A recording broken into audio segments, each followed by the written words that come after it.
Podem assentar-se. O nosso texto básico desta noite é Romanos 8, 14 a 25. E o tema da mensagem é a esperança dos filhos de Deus.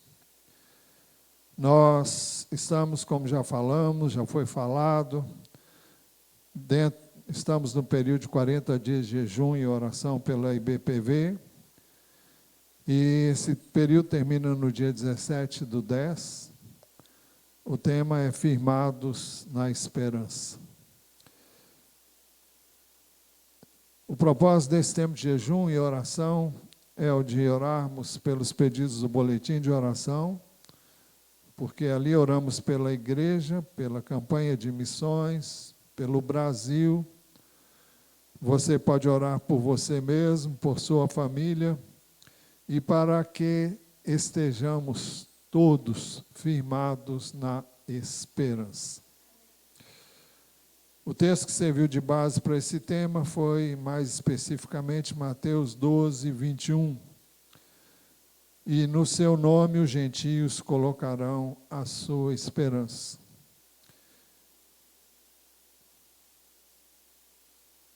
Nós estamos falando de Jesus, porque é isso que o texto diz. No seu nome, os gentios colocarão a sua esperança. Já dissemos, voltamos a repetir, o mundo não nos oferece qualquer perspectiva animadora. Vivemos tempos difíceis no mundo, no nosso país, no contexto social, no contexto econômico. Muitos estão vivendo sem esperança, sem perspectiva. Muitos estão desanimados, apáticos, acomodados, indiferentes, alguns frios, alguns mornos. Há muita inércia, há insegurança interior e exterior, há ansiedade, há medo. Vivemos tempos angustiosos, vivemos tempos de desesperança, tempos de incertezas. Este é o mundo que vivemos hoje, é isso que o mundo oferece. Nós não temos no mundo certeza de nada. Tudo é muito frágil, tudo é inseguro. Por isso a nossa esperança precisa estar somente em uma única pessoa, e essa pessoa é Jesus Cristo. E no seu nome os gentios colocarão a sua esperança. Como dissemos, a mensagem dessa noite tem como base Romanos 8, 14 a 25.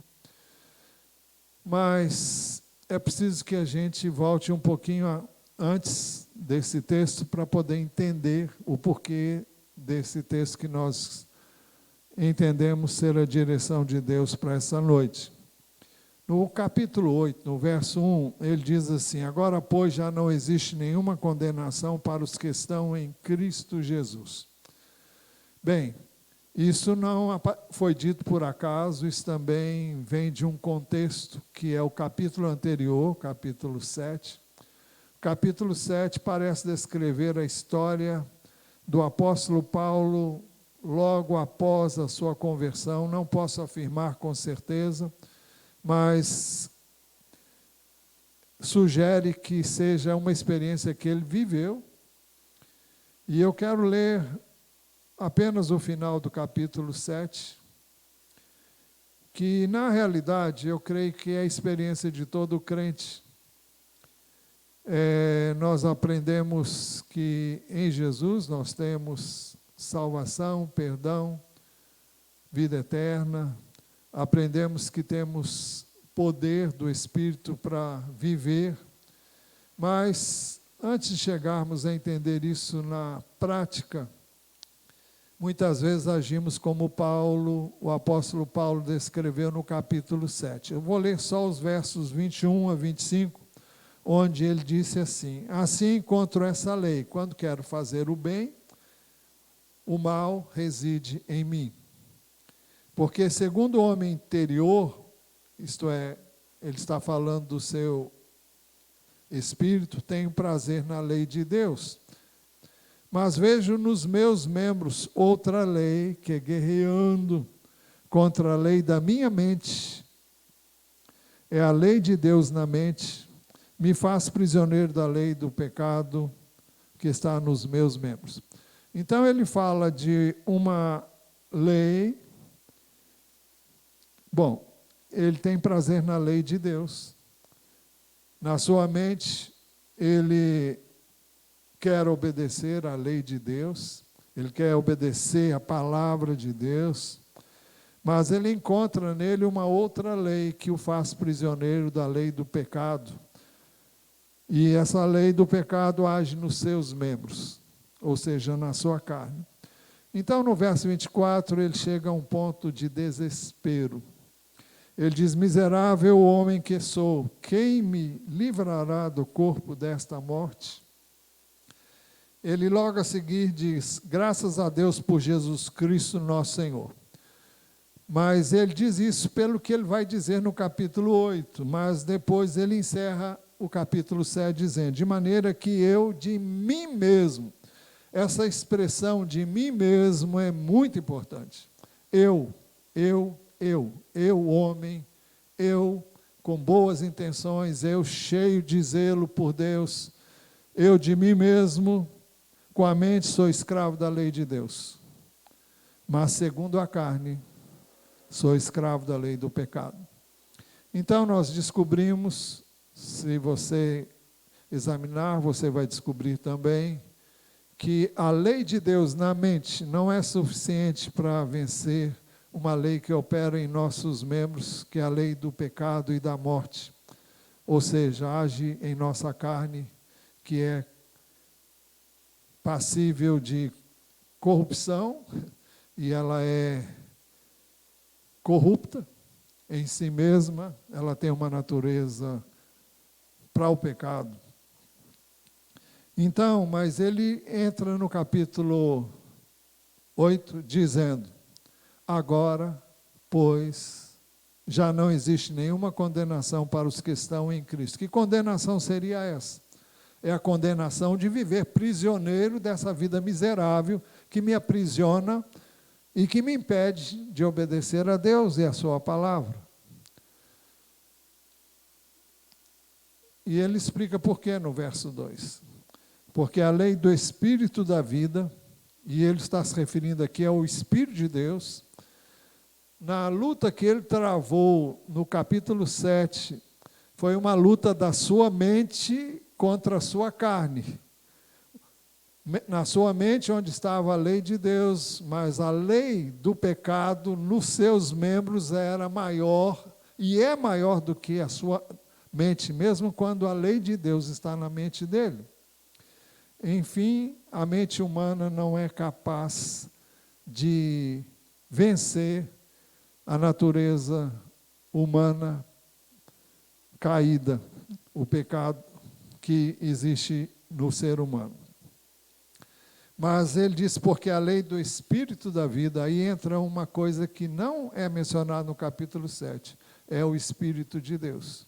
Porque entra uma lei, ele chama de lei, porque ele está falando de leis no capítulo 7. Então, no capítulo 8, ele fala de uma nova lei. Entra a lei do Espírito, que não é mencionado no capítulo 7.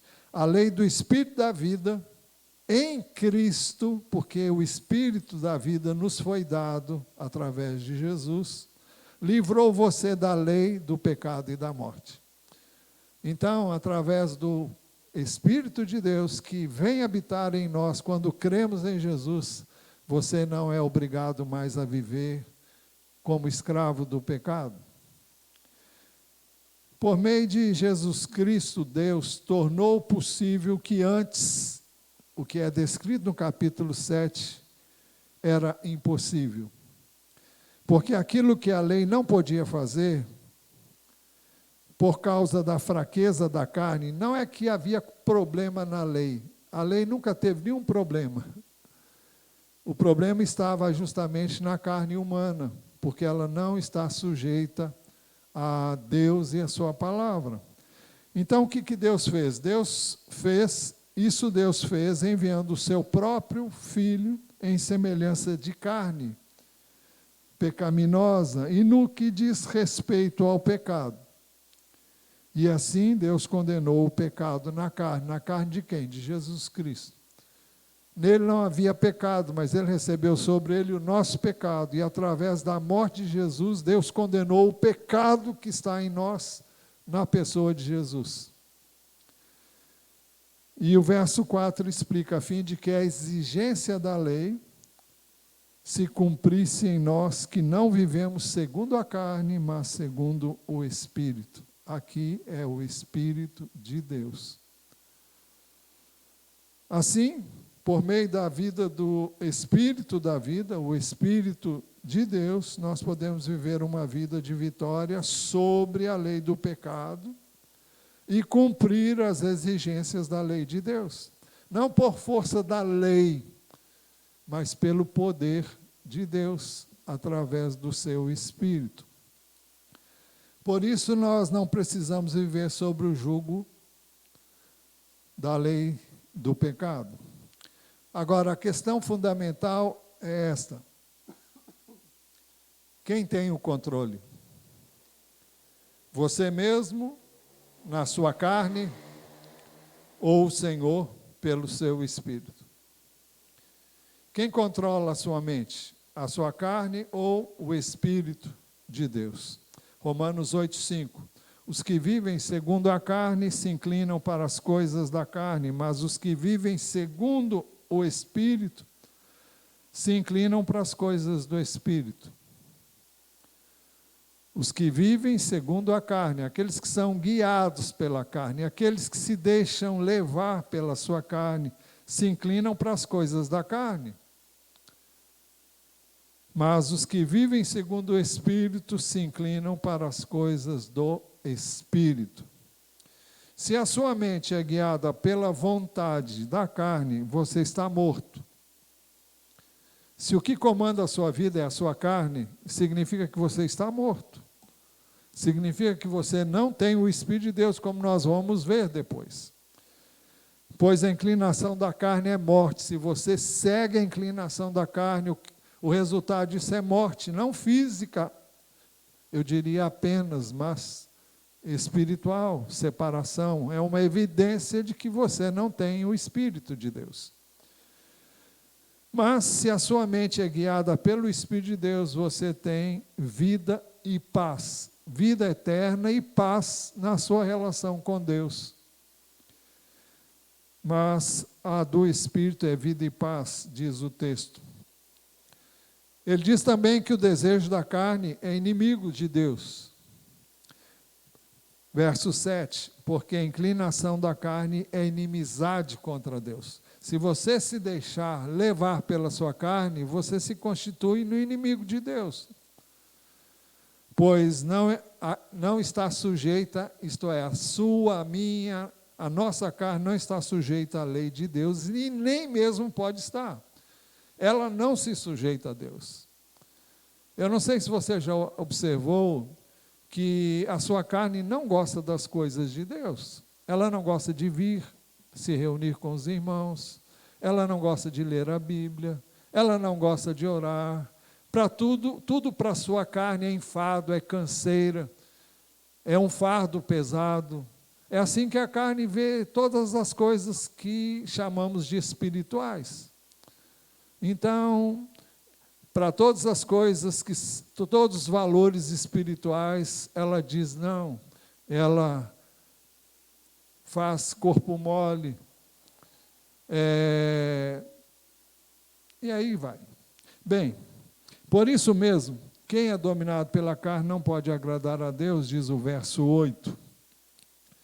Agora, se de fato o Espírito de Deus habita em você, o domínio é do Espírito de Deus e não da carne. É interessante que ele deixa muito claro, ele diz assim, vocês, porém, não estão na carne, mas no Espírito, se de fato o Espírito de Deus habita em vocês.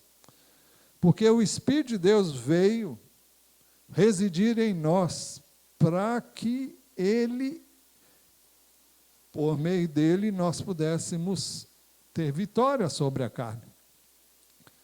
Então, Ele veio para guiar a mim guiar a você, para que nós sejamos vitoriosos sobre a carne. Isso não quer dizer que não há conflito. O Espírito sempre guerreia contra a nossa carne, e a carne está sempre guerreando contra o Espírito de Deus no nosso espírito. Mas ele diz no verso 9, vocês, porém, não estão na carne, mas no Espírito, se de fato o Espírito de Deus habita em vocês. Mas ele explica na outra parte deste mesmo verso, se alguém não tem o Espírito de Cristo, não pertence a Cristo. E se alguém não tem o Espírito de Cristo, esse tal não é dele. Ele chama o Espírito de Deus de o Espírito de Cristo.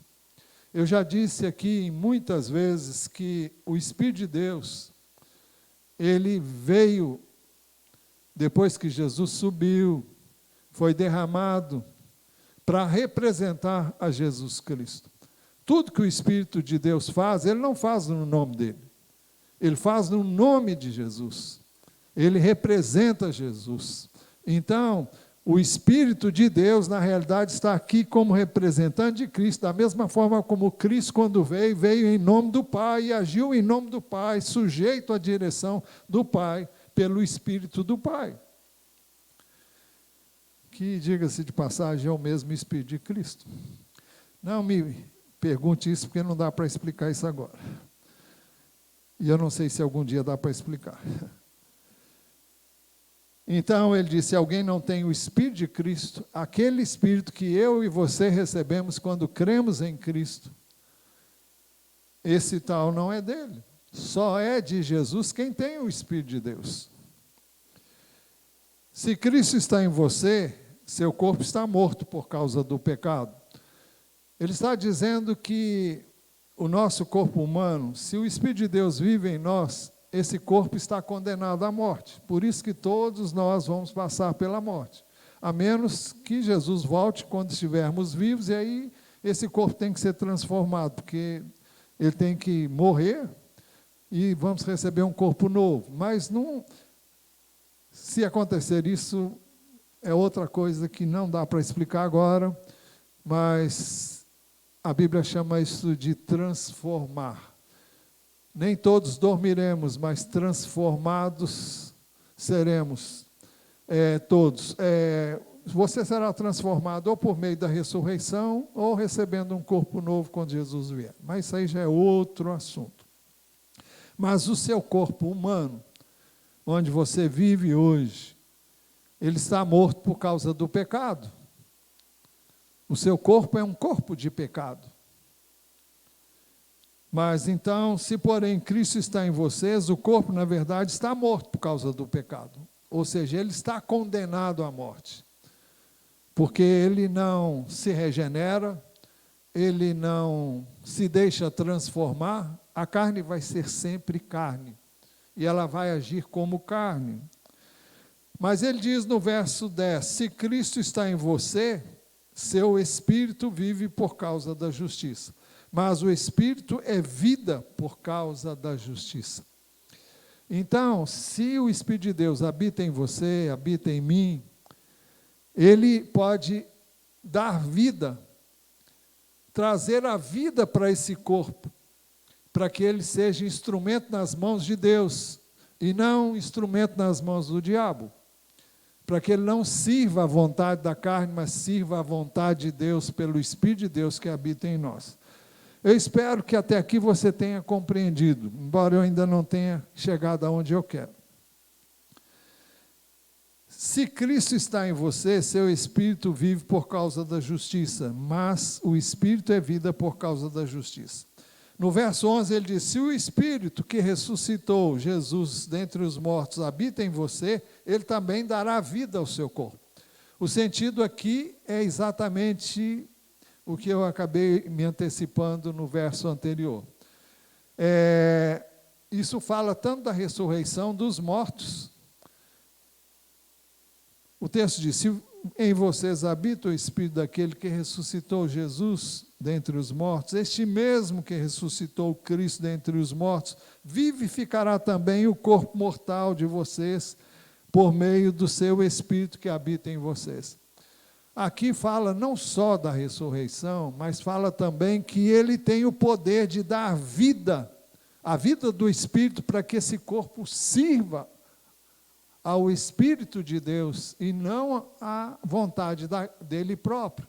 É você pegar esse corpo, que sempre foi instrumento de pecado, e fazê-lo instrumento para fazer a vontade de Deus.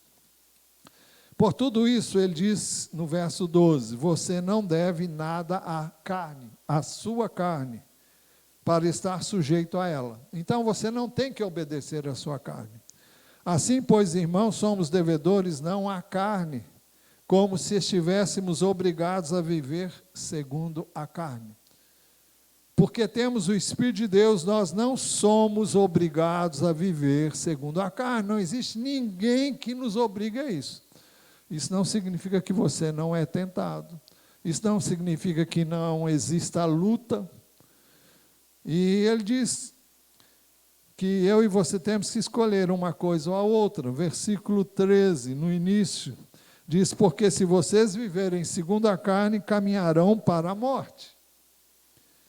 Mas no verso 13, ainda a segunda parte, ele diz que se pelo Espírito de Deus você fizer morrer a vontade da carne, você viverá. Então, o Espírito nos foi dado para que nós apliquemos a morte de Jesus na cruz à nossa carne. Como? Pela fé. Porque se vocês viverem segundo a carne, caminharão para a morte. Mas se pelo Espírito mortificarem os feitos do corpo, certamente viverão. Então, o que Deus deseja é que nós apliquemos o poder do Espírito que nos é dado e usemos esse poder, mas normalmente a gente só usa esse poder depois que passa pela experiência do capítulo 7, onde Paulo tentou de todos os meios viver a vida cristã e se deu mal.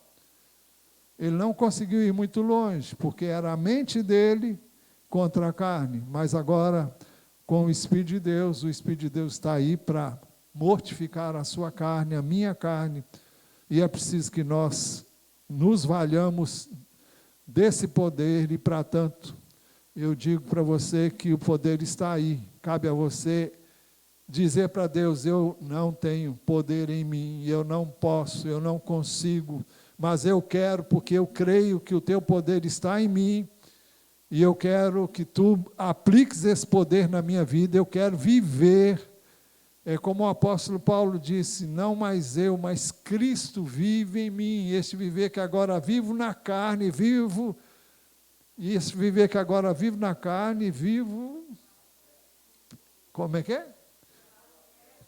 Pela fé no Filho de Deus, que me amou e a si mesmo se entregou por mim.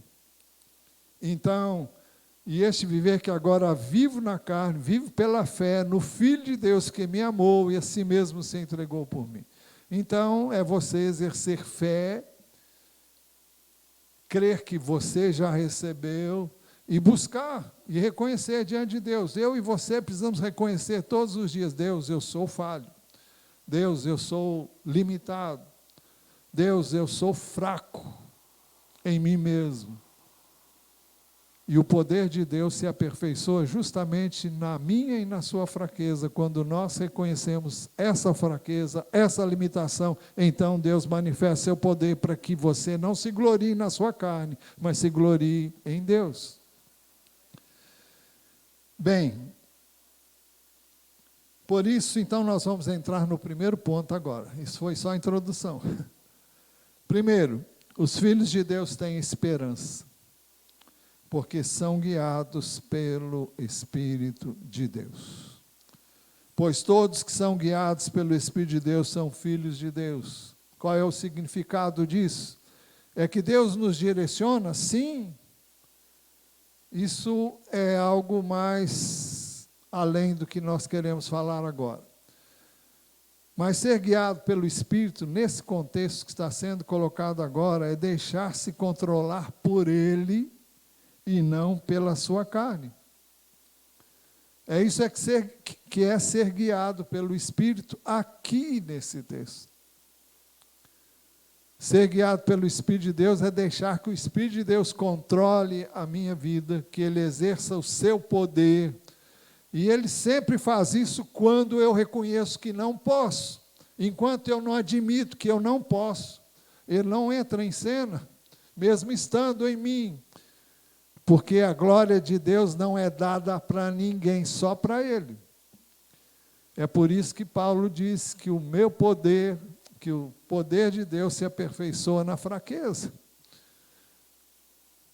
Bem, segundo, os filhos de Deus têm esperança, porque não receberam um espírito de escravidão para temerem a condenação. O texto diz assim, verso 15, a primeira parte, porque vocês não receberam um espírito de escravidão para viverem outra vez atemorizados. Por que atemorizados? Atemorizados de quê? A lei dizia, a alma que pecar, essa morrerá. Isso tinha um aspecto eterno, tem um aspecto eterno e tem um aspecto também literal. Muitas vezes as pessoas, quando cometiam pecado, eram mortas. Filhos eram apedrejados quando desobedeciam os pais, mulheres adúlteras eram apedrejadas, e em inúmeros casos a condenação era a morte. Isso está na Bíblia, todo o Velho Testamento. Literalmente as pessoas eram mortas por quebrarem a lei de Deus. Mas aqui diz, porque vocês não receberam um espírito de escravidão para viverem outra vez atemorizados, com medo. Com medo do que pode acontecer, porque você errou, porque você pecou, porque você falhou, e você não usou. Bom, porque até então não se sabia, e até então o Espírito de Deus não habitava no homem, o homem não era regenerado no Velho Testamento. Então, as pessoas obedeciam a Deus por medo da condenação, medo das consequências, medo da maldição. Então, a espírito de escravidão é uma figura da lei, que as pessoas obedeciam com medo do que podia acontecer, e obedeciam porque queriam ser abençoados. E era assim que se ensinava. Ainda voltando lá no capítulo 7, o apóstolo Paulo fala do seu conflito antes de conhecer a lei do Espírito da vida. Ele diz assim nos versos 10 a 13, e verifiquei que o mandamento que me havia sido dado para a vida, ele está falando da lei de Deus, esse se tornou mandamento para a morte. Então, o mandamento que foi dado para que eu vivesse, ele se tornou para mim mandamento de morte. Porque o pecado, a natureza humana pecaminosa, aproveitando a ocasião dada pelo mandamento, me enganou e, por meio do mandamento, me matou. Como é que isso funciona? Eu não sei se você já foi tentado enquanto estava lendo a Bíblia. Eu já fui inúmeras vezes. Quem aqui já passou por essa experiência? Você está lendo a Bíblia e você é tentado no que você está lendo lá. A sua carne, a minha carne é tão má, é tão perversa, que ela se vale até da palavra de Deus para despertar em você o desejo de pecar. Porque o pecado, aproveitando a ocasião dada pelo mandamento, me enganou e, por meio do mandamento, me matou. Porque quem transgride, morre. Assim, ele diz, a lei é santa. E o mandamento é santo, justo e bom. Então, aquilo que é bom se tornou morte para mim? Ele diz, de modo nenhum. pelo contrário, o pecado, para mostrar-se como pecado, por meio de uma coisa boa, que é a lei de Deus, causou-me a morte, a fim de que, pelo mandamento, o pecado mostrasse toda a sua força de pecado. Ou seja, o que ele conheceu no capítulo 7 é a malignidade da sua natureza humana. Ele tentou por todos os meios guardar a palavra de Deus e não conseguiu, porque ele estava tentando por ele mesmo. Mas, por isso que ele diz, porque vocês não receberam um espírito de escravidão para viverem outra vez atemorizados. Mas, em terceiro lugar, os filhos de Deus têm esperança, porque receberam um Espírito que os adota como filhos e por isso podem clamar, Abba, Pai. Porque vocês não receberam um espírito de escravidão para viverem outra vez atemorizados, mas receberam um espírito de adoção por meio do qual clamamos, Abba, Pai. Abba, Pai. O que significa Abba? É pai em aramaico. Então, aqui nós temos Abba e pai. Abba é pai no aramaico e o outro é pai no grego, que é a língua em que foi escrito o Novo Testamento. Então, muitos veem ele dizendo pai, pai, ou pai, paizinho. São apenas conjecturas. Na realidade, o que o texto diz é a palavra pai, pai, duas vezes. Gálatas 4, 4 a 7 diz mais ou menos não, diz assim. Mas quando chegou a plenitude do tempo, Deus enviou o seu filho, nascido de mulher, nascido sob a lei, para resgatar os que estavam sob a lei, a fim de que recebessem a adoção de filhos. E porque vocês são filhos, Deus enviou o Espírito de seu Filho ao nosso coração, e este Espírito clama, Abba, Pai, Pai, Pai. Nós temos um Pai a quem podemos nos dirigir. Nós não estamos sozinhos. E o que o texto está dizendo é o seguinte, quando eu me ver vivendo um conflito, uma luta sem tréguas, eu digo, Pai, me acode, Pai, me socorre. É isso que o texto está dizendo. Nós não recebemos um espírito que nos amedronta, mas um espírito que nos adotou como filho, e nós podemos hoje pedir, Deus, me ajuda. Me sinto fraco, me sinto limitado, tenho medo, tenho insegurança, tenho ansiedade. Preciso de ti, vem me socorrer. Assim você já não é mais escravo do pecado, mas, porém, filho. Então, você é filho porque você recebeu o Espírito do Filho de Deus, e através dele você foi adotado como filho de Deus. Em quarto lugar, os filhos de Deus têm esperança, porque têm o testemunho do Espírito Santo quanto à sua condição de filhos. O próprio Espírito confirma ao nosso espírito que somos filhos de Deus. Outra versão diz, o próprio Espírito testemunha ao nosso espírito que somos filhos de Deus. Sabemos isso pela palavra de Deus. João 1, 12 e 13 dizem assim, mas a todos quantos receberam, Jesus veio para os seus, diz o verso 12, diz o verso 11, mas os seus não o receberam. Se referindo aos judeus que rejeitaram Jesus, mas a todos quantos o receberam, deu-lhes o poder de serem feitos filhos de Deus, a saber, aos que creem no seu nome, os quais não nasceram do sangue, nem da vontade da carne, nem da vontade do homem, mas de Deus. Está falando do nascimento espiritual, quando a pessoa crê em Jesus Cristo. Ele se torna filho de Deus pela fé em Jesus.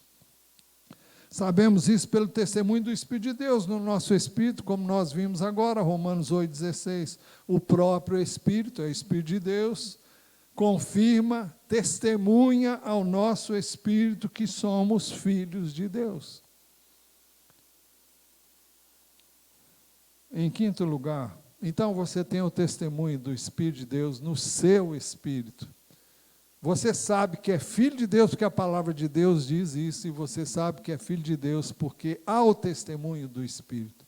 Você sabe aqui dentro, sem ter ouvido uma só palavra, você sabe que é filho de Deus. Quinto, os filhos de Deus têm esperança porque são herdeiros de Deus e co-herdeiros com Cristo. Se somos filhos, então somos herdeiros. Herdeiros de Deus e co-herdeiros com Cristo. Ou seja, nós vamos herdar com Cristo. Nós somos herdeiros de Deus, porque filhos de Deus, e herdamos de Deus as bênçãos que Ele dá ao seu Filho e a nós com Ele.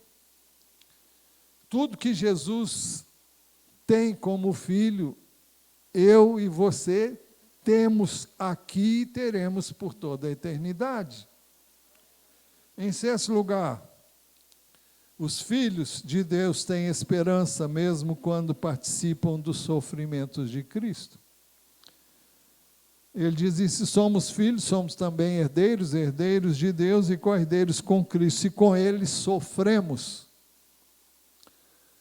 Então, nós sofremos, mesmo sendo filhos, da mesma forma como Jesus sofreu. Não, eu creio que nenhum de nós sofre como Jesus sofreu, mas nós passamos por sofrimentos, passamos por lutas, passamos por tribulações.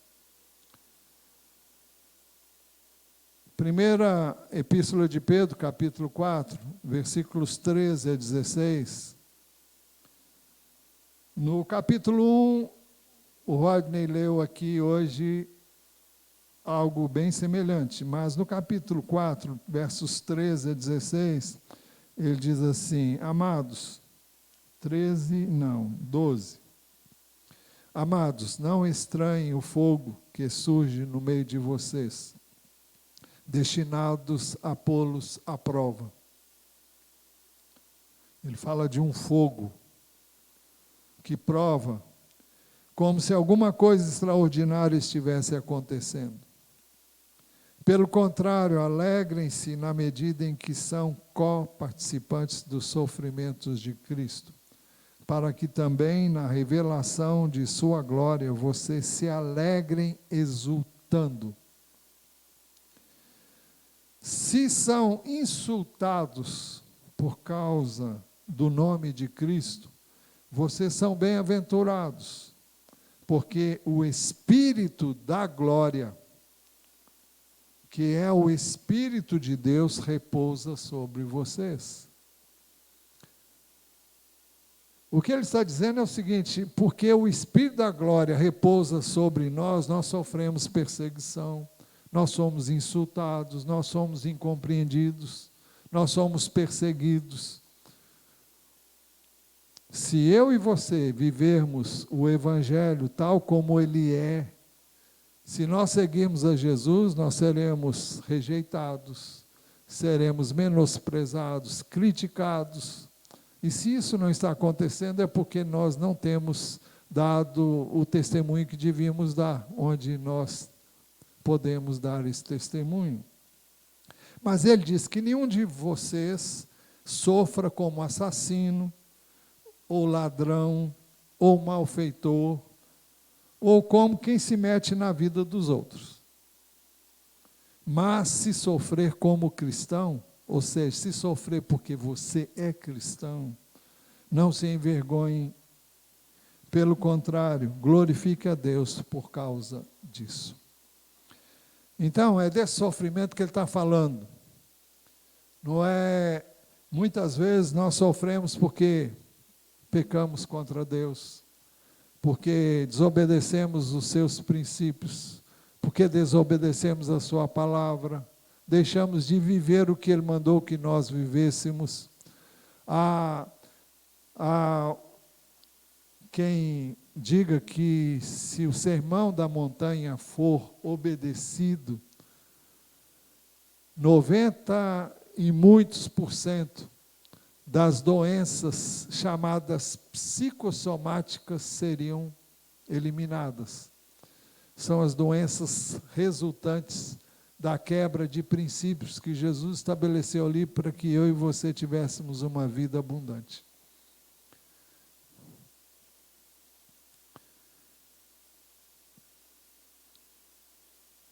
Em sétimo lugar, os filhos de Deus têm esperança porque participarão da glória de Cristo. Romanos 8,17, se somos filhos, somos também herdeiros, herdeiros de Deus e co-herdeiros com Cristo, e com Ele sofremos, para que também com Ele sejamos glorificados. O que significa isso? Significa que nós participaremos da glória de Jesus Cristo. Isso vai ficar mais claro. Oitavo lugar, os filhos de Deus têm esperança, porque as aflições do tempo presente não se comparam com a glória que está por vir. Porque para mim tenho por certo que os sofrimentos do tempo presente não podem ser comparados com a glória a ser revelada em nós. Então, o que está reservado para nós é uma glória semelhante a que Jesus tem hoje. Eu diria a mesma glória que Jesus tem. E você vai entender isso já já. Em nono lugar, os filhos de Deus têm esperança porque a criação aguarda com muita expectativa a revelação dos filhos de Deus. A ardente expectativa da criação aguarda a revelação dos filhos de Deus. O que significa isso? Ele está dizendo que toda a criação aguarda com expectativa a manifestação dos filhos de Deus. O que é a manifestação dos filhos de Deus? É a manifestação da glória de Deus nos filhos de Deus. Quando é que isso vai se dar? Quando Jesus voltar? 1 de João, capítulo 3, versículos 1 e 2, dizem assim, vejam que grande amor o Pai nos tem concedido a ponto de sermos chamados filhos de Deus. E, de fato, somos filhos de Deus. Por essa razão, o mundo não nos conhece, porque não o conheceu. Ou seja, o mundo olha para nós e nos vê apenas como seres humanos iguais aos demais. Amados, agora somos filhos de Deus, mas ainda não se manifestou o que haveremos de ser. As pessoas olham para nós e não veem nada de diferente em nós, seres humanos, assim como olharam para Jesus e não acharam nada nele de especial, humanamente falando. Amados, agora somos filhos de Deus, mas ainda não se manifestou o que haveremos de ser. Sabemos que quando Ele se manifestar, seremos semelhantes a Ele, porque haveremos de vê-lo como Ele é. Aquilo que Ele é hoje, na sua glória, nós seremos semelhantes a Ele. Em 10º lugar, os filhos de Deus têm esperança porque a criação ficou sujeita à vaidade, mas será libertada da escravidão, da corrupção, e participará da gloriosa liberdade dos filhos de Deus. O texto diz assim, pois a criação está sujeita à vaidade, não por sua própria vontade. E a criação aqui é toda a criação de Deus. Está sujeita à vaidade, foi corrompida, não por sua própria vontade, mas por causa daquele que a sujeitou, na esperança de que a própria criação será libertada do cativeiro da corrupção para a liberdade da glória dos filhos de Deus. Porque sabemos que toda a criação a um só tempo geme e suporta angústias até agora. E há muitos que entendem que a criação de Deus se contorce como uma parturiente para dar à luz o seu filho, e ela se contorce de dores por causa da maldição que veio sobre a terra desde que o homem pecou. Vamos ver Gênesis 3, 17, 19. Depois de pecarem, o Senhor disse a Adão: por ter dado ouvidos à voz de sua mulher e comido a árvore que eu havia ordenado que não comesse, maldita é a terra por sua causa. Em fadigas você obterá dela o sustento durante os dias de sua vida. Ela produzirá também espinhos e ervas daninhas, e você comerá a erva do campo. No suor do seu rosto você comerá o seu pão, até que volte à terra, pois dela você foi tomado, porque você é pó e ao pó voltará. Mas o texto diz, maldita é a terra por sua causa. Desde que o pecado entrou no mundo, a terra foi amaldiçoada. E por isso o texto diz que toda a criação a um só tempo geme e suporta angústias até agora. E alguns pensam nisso como os terremotos, os maremotos, os tsunamis, os vulcões e uma série de cataclismas que todos nós temos ciência, os temporais, torrenciais, todas essas coisas fala da criação em dores. E é como se a criação desejasse ansiosamente a manifestação dos filhos de Deus, porque quando acontecer isso, ela também vai ser liberta do cativeiro. Não me pergunte como, não tenho a mínima ideia. 11º lugar. Os filhos de Deus têm esperança porque têm o Espírito de Deus, mesmo quando gemem no seu espírito, esperando a redenção de seus corpos, dos seus corpos. Verso 23, e não somente ela, ou seja, a criação, mas também nós que temos as primícias, temos os primeiros frutos do Espírito, temos o Espírito.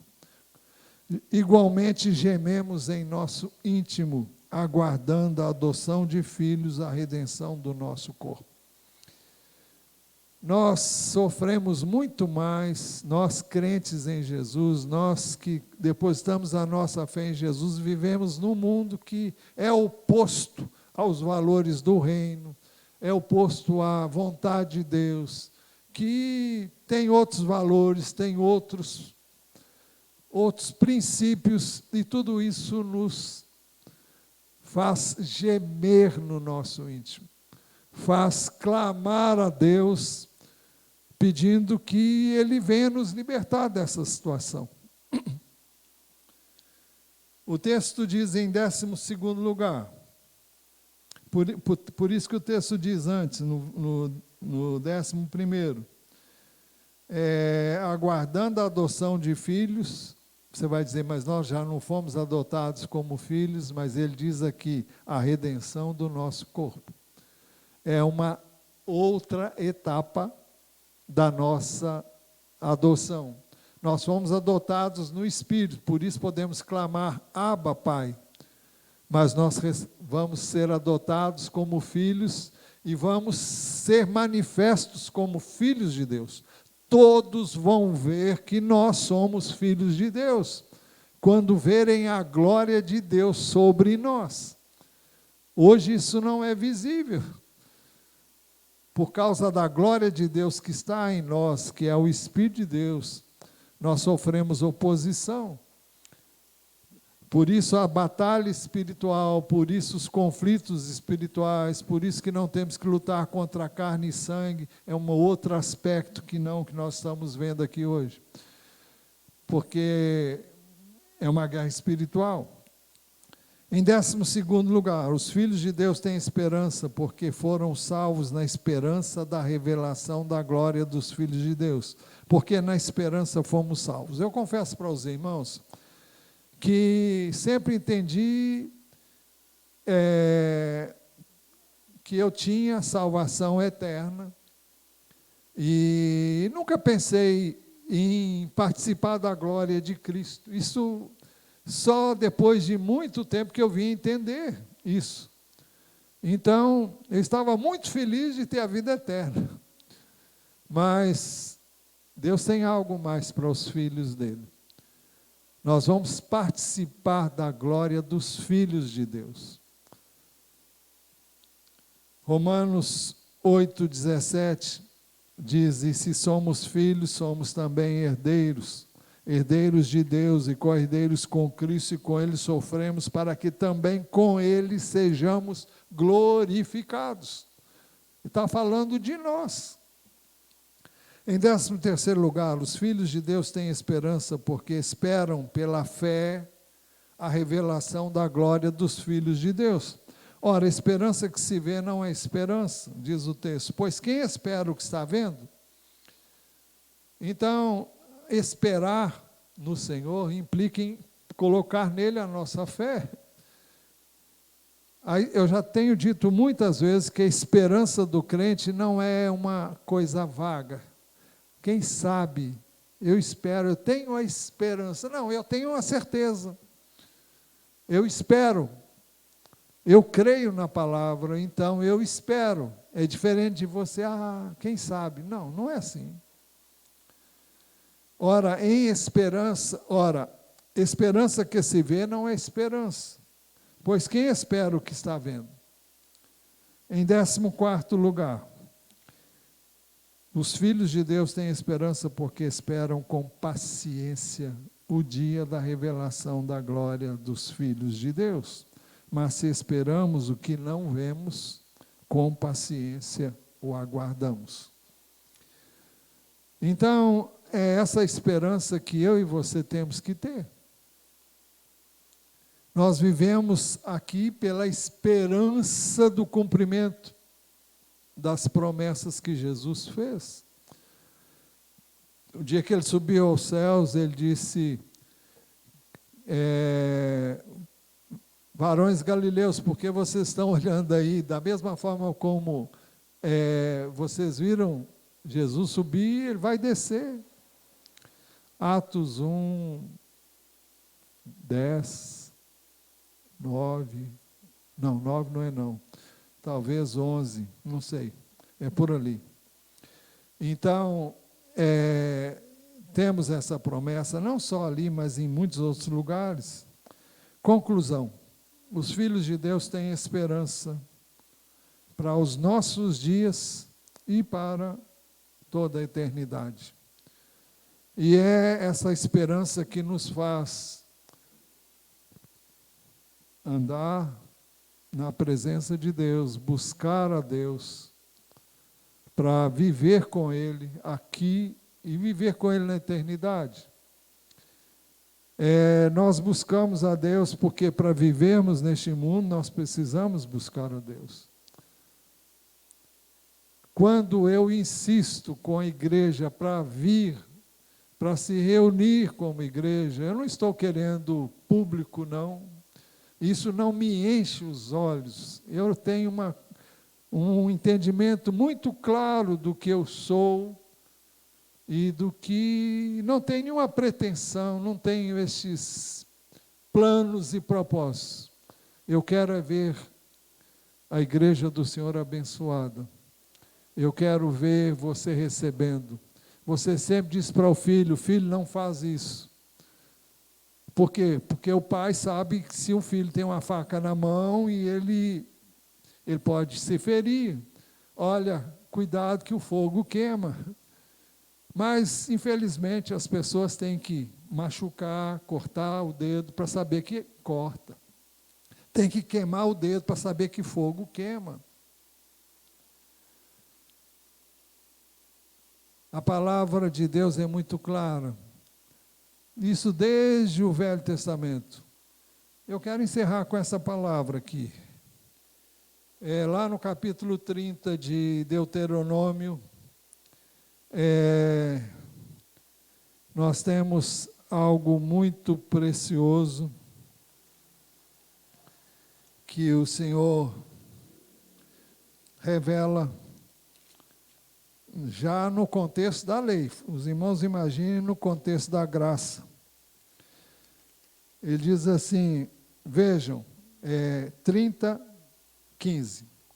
Vejam, hoje coloco diante de vocês a vida e o bem, a morte e o mal. Se guardarem o mandamento que hoje lhes ordeno, que amem o Senhor seu Deus, andem nos seus caminhos e guardem os seus mandamentos, os seus estatutos, seus juízos, então vocês viverão e se multiplicarão, e o Senhor seu Deus os abençoará na terra que estão entrando para dela tomar posse. Mas se o coração de vocês se desviar e não quiserem ouvir, mas forem seduzidos, inclinarem diante de outros deuses, e este mundo está cheio de deuses, não são ídolos, são coisas que a gente coloca no lugar de Deus. Em vez de orar, você busca uma coisa que te agrada a sua carne. Em vez de ler a palavra, você procura fazer uma outra coisa, ilude a si mesmo, e N coisas, né?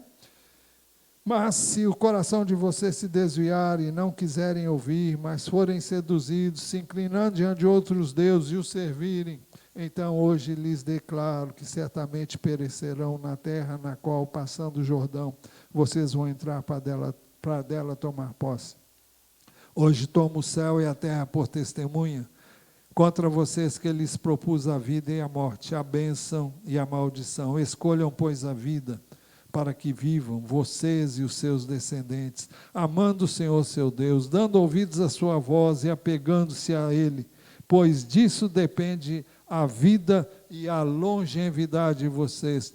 Escolham a vida para que habitem na terra que o Senhor, sob juramento, prometeu dar aos pais de vocês, Abraão, Isaque e Jacó. Naturalmente, o texto está falando da terra prometida aqui no sentido físico, mas isso tem aplicação no sentido espiritual, com toda certeza. O que Deus quer para nós é o melhor, o que Deus deseja para nós é o que Ele tem de melhor, por isso que Ele é Pai. E o Pai verdadeiro, que ama seu filho, quer o melhor para ele. Cabe a Ele falar, mas Ele não pode obrigar ninguém a fazer. Bom, enquanto a criança está debaixo da tutela dos pais, os pais podem obrigar. Mas chega um momento em que isso não é mais possível. E aí cada um vai tomar a sua decisão. Feche seus olhos e fale com Deus.